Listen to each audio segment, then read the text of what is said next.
Shalom saudara, kita berjumpa kembali. Hari ini saya ingin share dengan kita semuanya dari Markus pasal 14 ayat 3 sampai 9. Judul perikopnya adalah Yesus diurapi. Saya akan bacakan untuk kita semuanya. Ketika Yesus berada di Betania, di rumah Simon si kusta, dan sedang duduk makan, datanglah seorang perempuan membawa suatu buli-buli pualam berisi minyak narwastu murni yang mahal harganya. Setelah dipecahkannya leher buli-buli itu, dicurahkannya minyak itu ke atas kepala Yesus. Jadi perempuan ini kalau kita baca di Yohanes, perempuan ini Maria, saudara. Ada orang yang menjadi gusar dan berkata seorang kepada yang lain, "Untuk apa pemborosan minyak narwastu ini? Sebab minyak ini dapat dijual 300 dinar lebih dan uangnya dapat diberikan kepada orang-orang miskin." Lalu mereka memarahi perempuan itu. Tetapi Yesus berkata, "Biarkanlah dia. Mengapa kamu menyusahkan dia? Ia telah melakukan suatu perbuatan yang baik kepadaku. Karena orang-orang miskin selalu ada padamu, dan kamu dapat menolong mereka bila mana kamu menghendakinya. Tetapi aku tidak akan selalu bersama-sama kamu. Ia telah melakukan apa yang dapat dilakukannya. Tubuhku telah diminyakinya sebagai persiapan untuk penguburanku. Aku berkata kepadamu, sesungguhnya di mana saja Injil diberitakan di seluruh dunia, apa yang dilakukannya ini akan disebut juga untuk mengingat dia." Nah saudara, peristiwa ini terjadi 6 hari sebelum peristiwa Paskah. Nah, kemungkinan saudara, peristiwa ini terjadi di rumahnya Marta, Maria, dan Lazarus. Nah, Simon ini mungkin orang yang punya hubungan dengan ketiga orang sebelumnya, yaitu Maria, Marta, dan Lazarus. Nah, saudara, kita lihat tindakannya Maria ini yang mengurapi Yesus. Jadi, Maria ini kalau kita bandingkan saudara ya, dengan Yohanes, jadi Maria ini mengurapi Yesus dari kepala ke kakinya, ujung kepala ke ujung kaki. Jadi begitu Maria melakukan itu, murid-murid ini ada yang memprovokasi. Nah, yang memprovokasi ini Yudas, saudara. Buat apa melakukan itu? Itu kan tindakan yang sia-sia. Seharusnya kan bisa dijual terus uangnya dibagikan ke orang-orang miskin. Ya kan? Nah, tapi kita lihat Tuhan itu membela Maria. Maria kita lihat dianggap bodoh oleh murid-muridnya Yesus bahkan. Tapi justru apa yang dilakukannya ini sangat dihargai oleh Yesus. Nah, Maria melakukan ini seperti ini sebuah nubuatan, saudara, bahwa kematian Yesus itu sudah semakin mendekat. Maria itu seperti dia menyadari bahwa hidupnya Yesus ini gak akan lama lagi. Di dalam hatinya dia tuh seperti ada dorongan. Jadi apa yang dilakukannya itu seperti nubuatan bahwa kematiannya akan segera terjadi. Nah saudara, kalau kita perhatikan Maria ini sejarahnya saudara ya, ceritanya kalau kita lihat di Lukas 10 ayat 39 dan 42, bagaimana Maria ini selalu duduk di kaki Yesus. Ada kesempatan dia mendengarkan Yesus, Dia ingin terus mendengar perkataannya. Jadi hatinya ini haus. Bagaimana Maria ini begitu menghargai, begitu haus dengan apa yang Tuhan itu katakan. Jadi Maria ini dia ini ingin terus, apalagi Tuhan.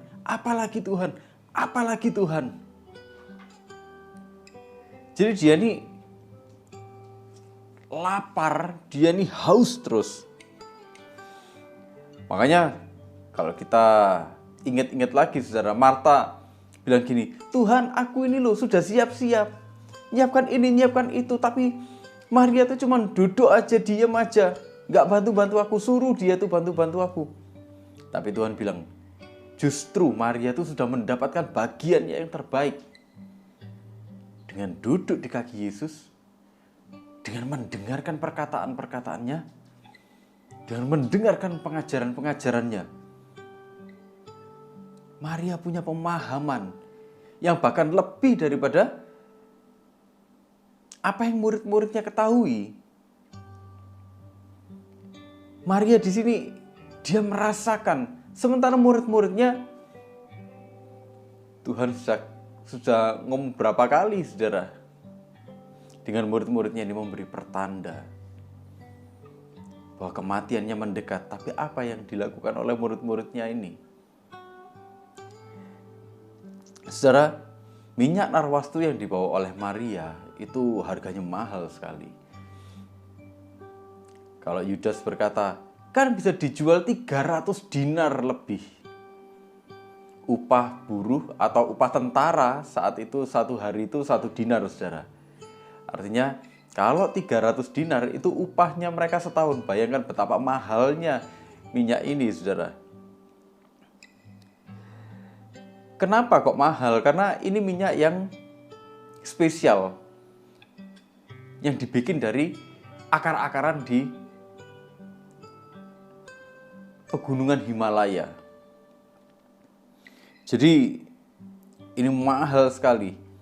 Dan kemungkinan saudara, ini adalah mahar kawinnya Maria yang dia kasih sama Yesus. Jadi itu betapa spesialnya minyak itu untuk Maria, tapi dia relakan itu untuk mengurapi Yesus. Nah, saudara, kita bisa lihat Maria itu begitu mengasihi Yesus. Dia begitu menghargai Yesus, dia begitu menghormati Yesus. Ada kesempatan dia ingin mendengarkan, ada kesempatan dia ingin mendengarkan. Dan kalau kita lihat, dia punya pengabdian yang mendalam kepada Yesus. Maria bahkan jauh lebih peka dibandingkan murid-muridnya Yesus tentang kematiannya yang sudah begitu dekat. Saudara, apa yang Yesus hargai adalah hubungan yang mendalam, yang menginspirasi pelayanan, yang menginspirasi pengabdian kita kepada Yesus. Bukan aktivitas-aktivitas pelayanan kita, bukan aktivitas-aktivitas pengabdian kita. Kalau kita punya hubungan yang mendalam dengan Yesus, di dalam aktivitas-aktivitas pengabdian kita, di dalam aktivitas pelayanan kita, ada kasih, ada kehendak Tuhan yang akan terjadi di dalamnya. Kalau nggak ada hubungan yang mendalam, aktivitas hanya sebatas aktivitas saja. Bahkan aktivitas itu akan disusupi dengan agenda-agenda pribadi.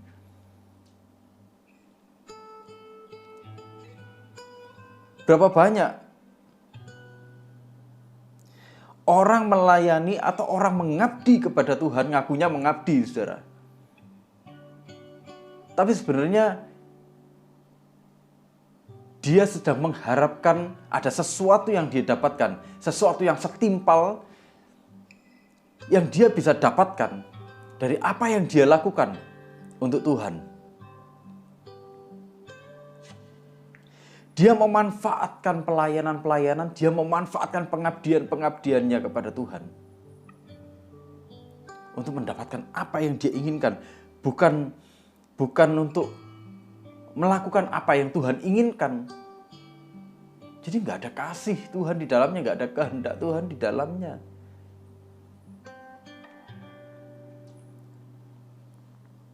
Berapa banyak orang melayani yang dia cari adalah ketenaran. Berapa banyak orang melayani atau mengabdi kepada Tuhan yang dia cari adalah kekayaan pribadi. memanfaatkan pelayanan-pelayanan untuk memperkaya dirinya sendiri. Memanfaatkan pelayanan-pelayanan supaya namanya yang dikenal. Ya ini yang namanya segala kemuliaan bagi dua, saudara. Bukan segala kemuliaan bagi dia. Sebenarnya itu bukan pelayanan. Sebenarnya itu bukan pengabdian. Sebenarnya itu adalah manipulasi.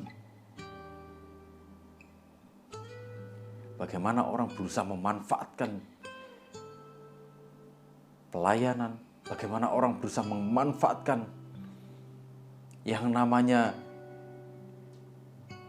dia berpikir dia sedang melayani Tuhan, mengabdi kepada Tuhan. Tapi sebenarnya enggak. Tapi kita lihat Maria, bandingkan dengan murid-muridnya Yesus. Saudara, bagaimana murid-muridnya Yesus ini reaksinya? Mereka mulai ada provokatornya nih, Yudas ini. Itu kan bisa dikasih untuk orang-orang miskin. Buat apa buang-buang kayak gini, kan sia-sia.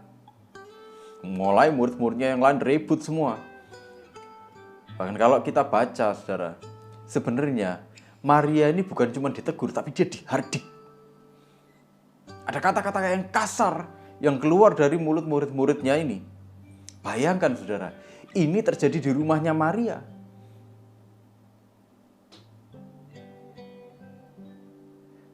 Dan murid-muridnya Yesus ini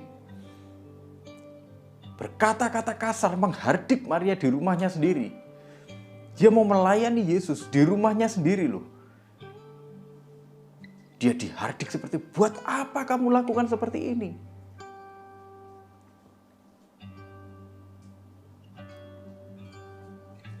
Itu useless. Kalau saudara yang jadi Maria, apa yang saudara pikirkan? Apa saudara mungkin berpikir untuk ngusir orang-orang itu, saudara? Murid-muridnya Yesus itu. Tapi Maria nggak lakukan itu. Dia nggak peduli, saudara. Dia nggak peduli. Dia cuma ingin melayani Yesus. Mungkin waktu itu dia berpikir, ini yang terakhir yang bisa aku lakukan untuk melayani dia. Yang sebentar lagi dia akan pergi.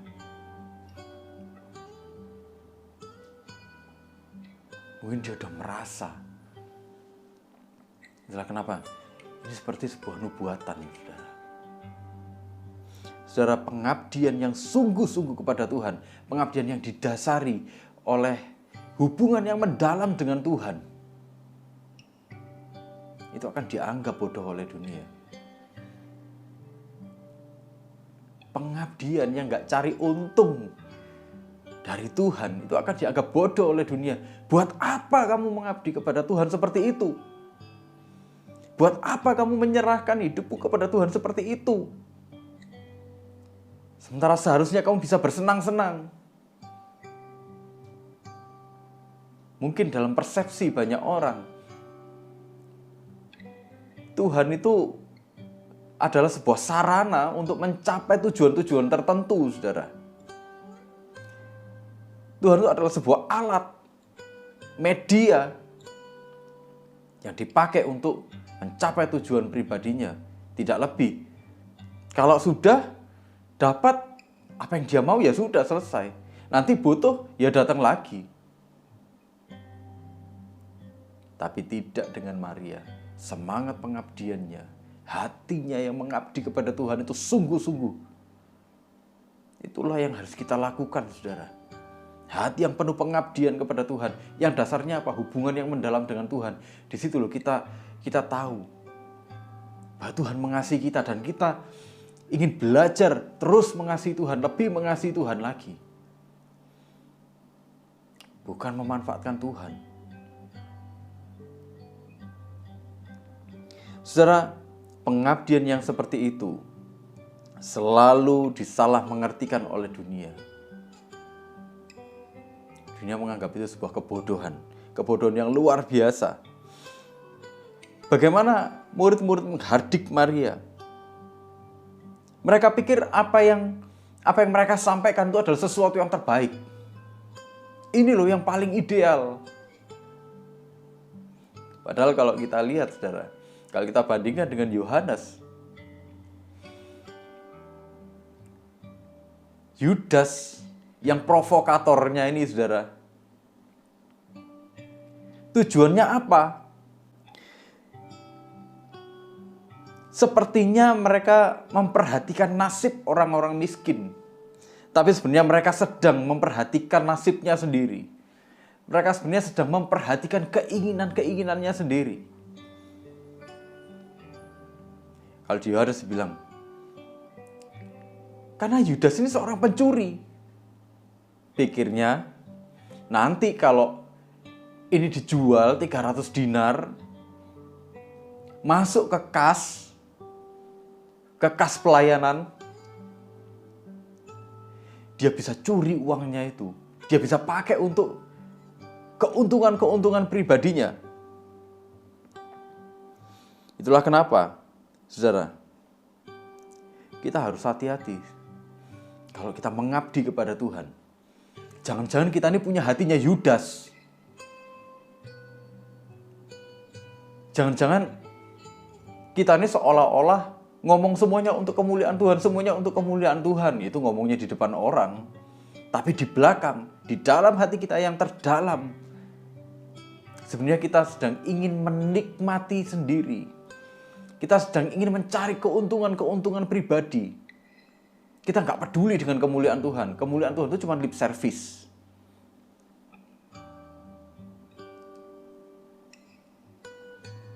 Misalnya kalau orang Surabaya bilang tuh abang-abang lambe, saudara. Itu cuma lip service aja.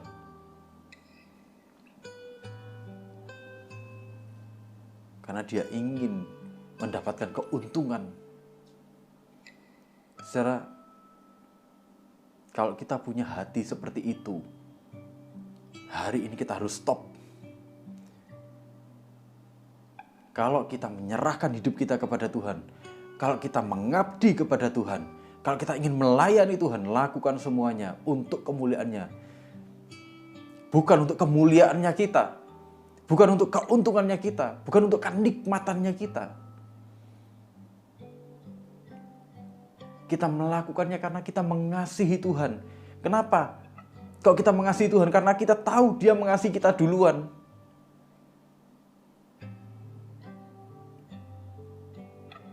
Dia yang cari kita. Dia yang bawa kita. Hidup di dalam anugerahnya, hidup di dalam kasihnya. Saudara, dunia itu punya standar yang sangat materialistik dan sangat egois. Itulah kenapa dia gak peduli dengan hal-hal seperti itu. Kita lihat bagaimana murid-muridnya nih, kalau kita dengarkan, saudara ya, mereka ngomong seperti itu, logis kan? Kayaknya mereka peduli. Mungkin sebagian dari mereka berpikir, iya ya, kan bisa buat orang miskin.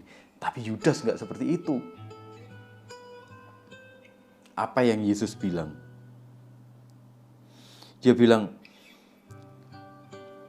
karena orang-orang miskin selalu ada padamu, dan kamu dapat menolong mereka bila mana kamu menghendakinya. Tapi aku tidak akan selalu bersama-sama kamu. Ini bukan berarti Tuhan itu nggak peduli dengan orang-orang miskin itu, saudara. Tapi Tuhan tuh waktu itu lagi ngomong gini, sekarang ini loh, aku ini sudah mau meninggalkan kamu. Nikmati waktu-waktu itu bersama dengan aku. Karena sebentar lagi aku gak bersama-sama dengan kamu. Nikmati waktu-waktu itu. Setelah ini, urus orang-orang itu. Urusi mereka. Tapi sekarang ini lu fokus dulu sama aku. Karena aku gak bersama-sama dengan kamu sebentar lagi. Jadi Tuhan itu bukan menyepelekan orang-orang miskin loh, saudara. Tapi Dia ingin membawa murid-muridnya itu fokus lagi kepada Dia. Saudara, pelayanan atau pengabdian yang berbasis hanya kepada aktivitas tidak akan pernah peduli dengan kehendak Tuhan. Dia hanya peduli dengan seleranya orang banyak. Kemudian dia juga cuma peduli dengan kepentingannya sendiri. Meskipun keinginan-keinginan itu bahkan tidak berkenan di hadapan Tuhan.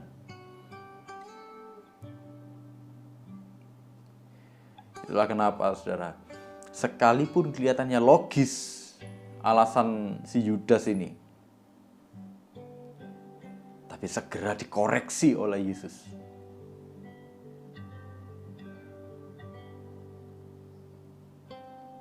Hatinya salah.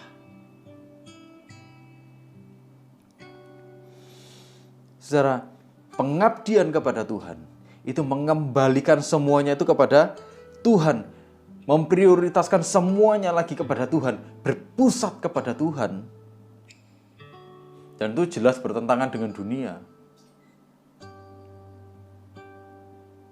Kalau kita lihat bagaimana orang berlomba-lomba mencari kesenangan dan kesenangan,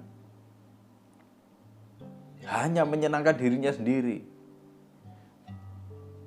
Bagaimana orang merasa dirinya puas dengan pamer-pamer, saudara. Dengan pamer-pamer kekayaan. Tapi apakah sebenarnya di dalam hati mereka puas? Enggak.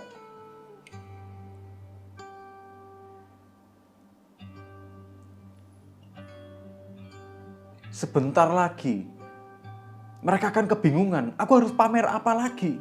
Harus pamer apa lagi? Itulah kenapa pada akhirnya banyak orang nipu. Supaya mereka seolah-olah kelihatan kaya.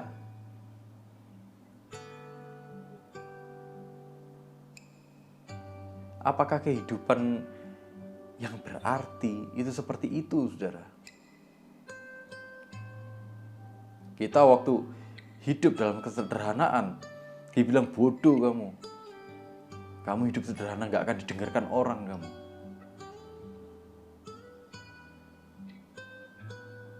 Kamu hidup melayani Tuhan. Kamu hidup berjalan dalam kebenaran Tuhan. Gak akan dapat apa-apa kamu. Kita bisa dapat macam-macam. Karena kita ini berani. Berani nipu. Berani segala macam, berani melakukan hal-hal yang tidak baik bahkan. Berani memfitnah orang. Berani menjatuhkan orang. Tapi waktu berjalan, apakah kehidupan seperti itu mendatangkan ketenangan, saudara? Apakah kehidupan yang berpusat kepada diri sendiri seperti itu mendatangkan ketenangan di dalam hatinya?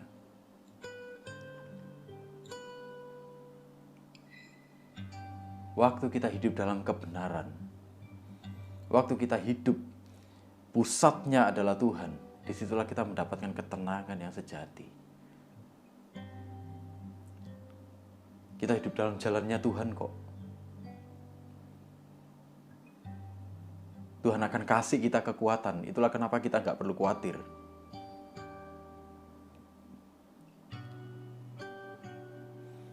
Kita hidup bersama dengan Tuhan kok. Kita hidup berjalan mengiring Tuhan kok.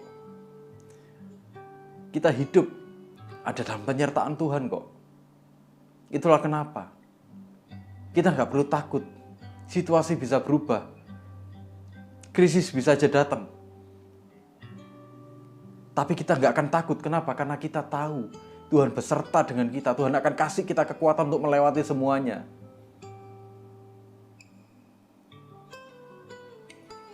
Disitulah hidup kita tuh memuliakan Tuhan. Pengabdian kita tuh mendatangkan kemuliaan bagi nama Tuhan. Pengabdian kita tuh menyatakan kasih Tuhan.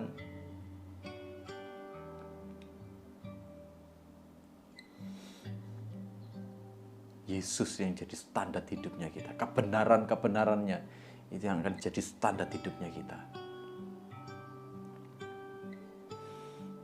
Saudara, malam hari ini, kalau engkau bergumul tentang bagaimana engkau harus hidup, saudara, mari kembali kepada hatinya Tuhan. Mari kembali kepada kasih-Mu yang mula-mula. Saya berdoa di dalam nama Yesus, kalau engkau merasa engkau jauh dari Tuhan, di dalam nama Yesus, biar ada kerinduan kepada Tuhan untuk penuh kembali kepadamu. Kalau engkau merasa engkau melakukan manipulasi-manipulasi dalam pengabdianmu kepada Tuhan, di dalam nama Yesus, roh pertobatan itu penuh di dalam hatimu dan akan membawa engkau kembali kepada jalannya. Kalau engkau sudah sungguh-sungguh mengabdi kepada Tuhan, saya berdoa di dalam nama Yesus, Tuhan akan semakin nyatakan rencananya di dalam hidupmu, dan hidupmu akan semakin membawa kemuliaan bagi namanya. Tuhan Yesus memberkati kita semuanya.